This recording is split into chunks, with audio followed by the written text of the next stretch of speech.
விருச்சிகத்தை பொறுத்த வரைக்கும் எப்படி இருந்தாலும் அவுட் சைடு இன்ஃப்ளூயன்ஸு பிளானட்டெல்லாம் எப்படி மாறினாலுமே தனக்குள்ள என்ன மாற்றங்கள் நிகழும் அப்படிங்கிறதுல விருச்சிகத்துக்கு எப்பவுமே ஒரு அவநம்பிக்கை உண்டு. சந்திரன் நீச்சம் பெறுறார், அதாவது மைண்டு இஸ் ஈக்குவல் டு சந்திரன்.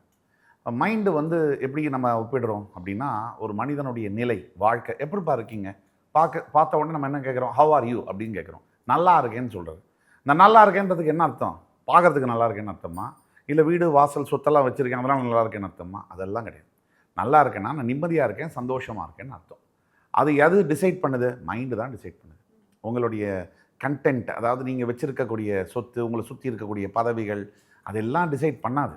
நீங்கள் ராத்திரி தூங்க போகும்போது ஆற தூங்குறீங்க நிம்மதியாக அப்படின்னா, சூப்பராக வாழ்கிறேன் அப்படின்னு நம்ம சொல்லலாம். இது ரிக்ஷா ஓட்டுறவர் கூட வாழ்வார்.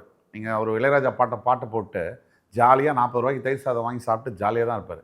அதே 40,000 கோடி வச்சுருக்க கூட நைட் ஆனால் அப்படியே கண் முழிச்சிட்டு 3 மணிக்கு யோசிச்சிட்டே இருப்பார். இது நாளைக்கு ஏதாவது ஈடி வந்துடுவானா அப்படின்னு. அவர் நிறைய பெரிய தாடியே வளர்த்து வச்சுருப்பார். அதனால் இது என்ன பிரச்சனை அப்படின்னா, சந்திரன் தான் டிசைட் பண்ணுறாங்க, மெயின் பிளானட். ஒரு மனுஷன் யாராக இருக்கட்டும், ரொம்ப கடைநிலை ஊழியர்லேருந்து பெரிய சிஇஓ வரைக்கும், பெரிய தொழில் அதிபர்கள் வரைக்கும், அரசியல் தலைவர்கள், நாட்டையே ஆள்பவர்கள் வரைக்கும், சந்திரன் மைண்டு கரெக்டாக இருந்தால் நீங்கள் எல்லாமே கரெக்டாக நினைப்பீங்க, பேசுவீங்க, செய்வீங்க.